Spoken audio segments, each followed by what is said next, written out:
So everybody, we're going to have a look at question 2a. That's the source evaluation question. And here's an example of what it will read like.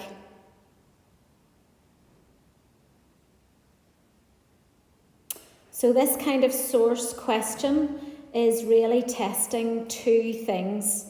One, the knowledge about the key theme in the question, in this case, the development of the Nazi Party, 1924 to 29.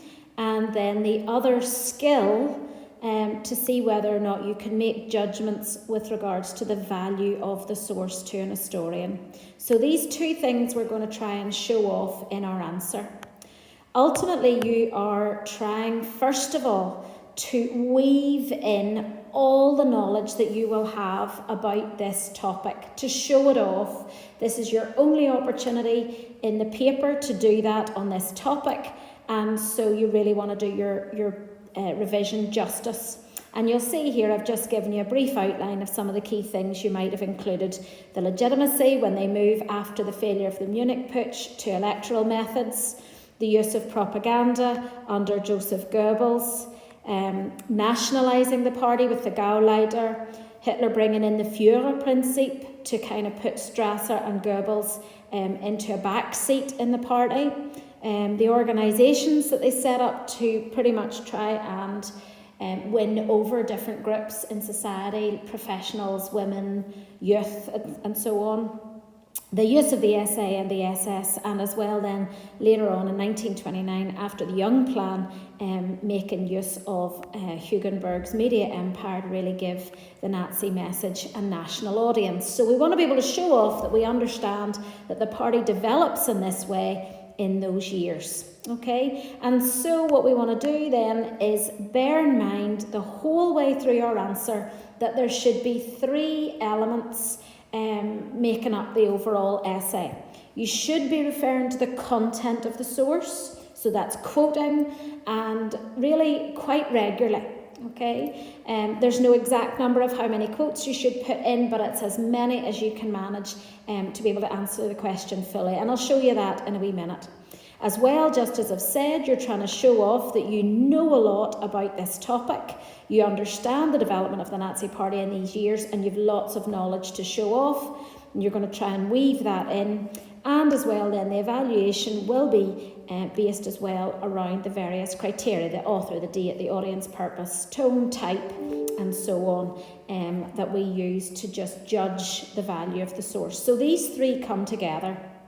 And really by the end, you should look back and your essay should have roughly equal amounts of reference to content, reference to quotes, contextual knowledge and evaluation using the criteria. That's a bit of a guide.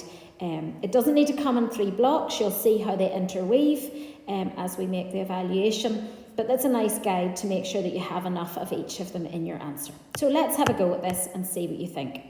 Here is a question. The development of the Nazi Party, 1924 to 29, is the theme. We've read that. We see it in the question and indeed in the title for the source. And we are going to have a look, first of all, at what content we can draw out of this. So pause the video, have a read at it yourself, see what you think comes to mind, and then we'll get going. So my first tip for you is that you are reading to find quotes that allows you to springboard to show off your knowledge. So let me show you what I mean. As I read this, I see that they are mentioning the development of the Nazi Party in these years was partly because Adolf Hitler was an outstanding leader. And with that, I'm springboarding to the idea that he is directing the development of the Nazi Party. He has thought about it while he was in prison. He's writing Mein Kampf. He's coming up with all these leadership principles. We'll get to talk about that in a minute, the Führerprinzip and so on. We talk about his excellent oration skills, where he can make great speeches, this direct, determined attitude, and all of that comes with his skills of leadership. So you'll notice how I've brought in lots of contextual knowledge off the back of that one quote. So then I'll be looking for another quote, and this time I'm looking for the leadership principle. So I want to talk about the Führerprinzip. I want to talk about that being brought in at the Bamberg Conference in 1926. I want to talk about how that put Hitler at the very top of the party and actually sidelined Strasser and Goebbels, who had become increasingly significant in the party, especially while Hitler was in prison and in their respective areas, their respective gaus where they had responsibility for the Nazi party.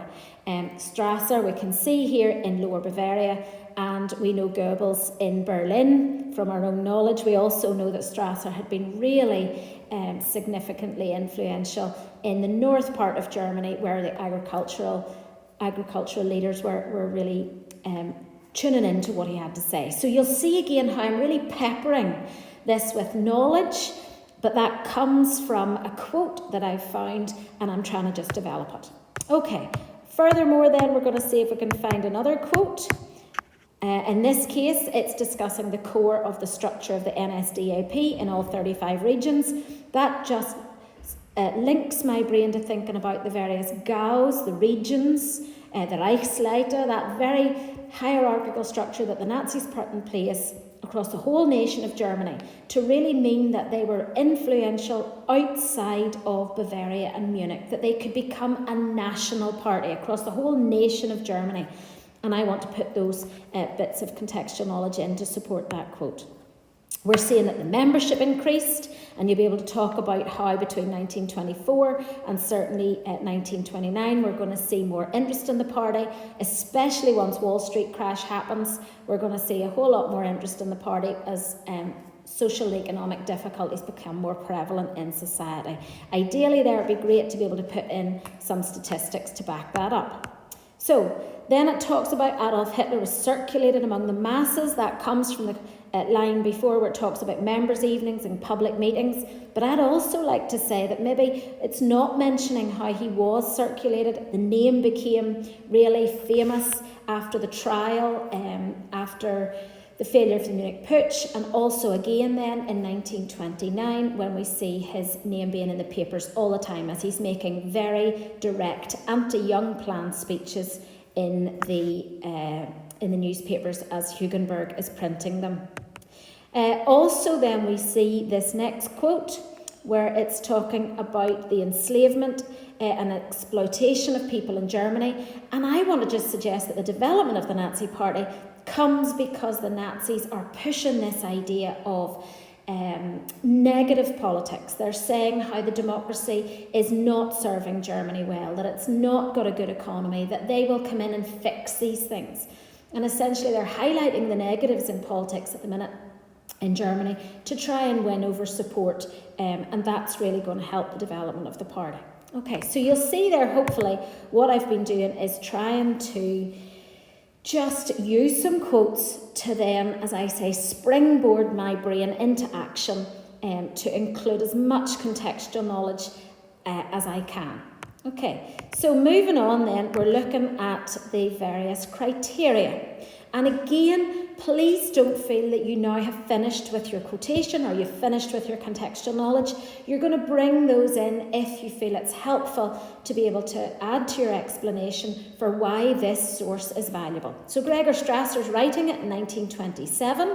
You'll notice that maybe for efficiency, I'm going to deal with date and author together. That's not to say you have to, but it maybe does help in a time pressure to deal with them together. So Strasser, we know, and I'm bringing this in again, is a key figure in the party. He's served in the north of Germany. He is one of the Gauleiter. We can see that there in the provenance of the source, where it's mentioning his key position as an influencer. And he is a professing Nazi at this stage. He is writing in 1927, right in the middle of the years when we are being asked about, and he is first-hand experiencing the development of the Nazi Party. And so this is going to be really useful to us to understand what his perspective is on the key factors that are helping the development of the party from an insider who is getting the ear of the Führer and has witnessed then the changes that have happened to help the party develop. Okay, also then trying to have a look, we are seeing, if I can get it to switch over, we are seeing first of all here that it's an article, so that's the type of the source, and it's in a newspaper. So this helps us look at audience and purpose and type maybe all together, just to make it efficient. Again, you can deal with them separately, but for time and sometimes maturity of your argument, it's good to have a look at these together. They all influence each other. So it's an article published in a Nazi newspaper, so we're imagining there's probably a bias there towards the Nazis regarding the development of the party. Certainly the tone that we see in all these highlighted words in the actual piece itself is very positive, very showing progress, enjoying, there's pride, success, progress, rebirth, power. It's all very positive. And so we're seeing his view that things are going really well with regards to the development of the Nazi party. And yet what it's not telling us is that by 1928, actually, support for the Nazis had dwindled because of the success of Stresemann's economic plans and the foreign policy deals that he had made and the stability that Germany had experienced in those golden years. And so maybe we're seeing a very biased view of the development of the Nazi party there. You can also notice that the audience is for anybody really who is interested in maybe Nazism, if they're buying this Nazi newspaper, and he's trying to buoy up the membership that he's been talking about here. Really, these members, there's lots of them and the membership's increasing. I suppose he's trying to maybe give them, the purpose of his writing is to give them a rationale to continue to support the Nazis. And so you're trying to develop and discuss that in your evaluation. It's going to suggest a stronger bias, and maybe then that makes it a little bit less useful for facts of the development of the Nazi party, but definitely what it's showing us is that they want to show the world that the Nazi party is going places and that it's a very positive move that they're making right up as far as 1927. In 1927, they haven't yet seen the gains of the Wall Street crash for the Nazi party, and so maybe they're trying to just continue to buoy up the party in what might be a difficult spell if Germany's doing quite well. Okay, so what are we looking at next then? Well, ultimately we need to remember these key things. Having discussed all of our content and our quotes, and we've had a good look at contextual knowledge, weaving that in as best we can to show off everything we can. And also then having a look at the criteria, including what's going to point us to the fact that maybe the source is limited in its use or its value to us. Okay, so bearing that in mind, and we're looking roughly, and please remember this is just a guide, but we're looking at roughly equal weighting to your quotation and the discussion thereof, to the contextual knowledge that supports that, and the criteria and the evaluation, again supported by your contextual knowledge. You're aiming to complete this in 30 minutes so that you get proper time to be able to discuss the other two questions on the paper, and you must try and remember a conclusion.